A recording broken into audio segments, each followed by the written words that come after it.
Keywitz. So pretty cool. This is a building in downtown, and this is actually an explosives company. They sell explosives for fracking, and this guy's an avid climber. So the way I set it up, I don't know, just the flow of the datum there, pretty much like all mountain pictures. And then, you know, you come over to his diplomas, and then the flow of these maps. I just kind of set this up to flow this way. Came out pretty cool. He was super stoked.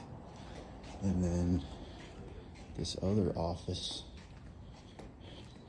I guess this gentleman is one of the principals. He's an avid Yankees fan.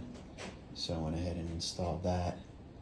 And then this one piece here, and I set it up height-wise so that, you know, when he's sitting down, he could go ahead and see that instead of having it lower.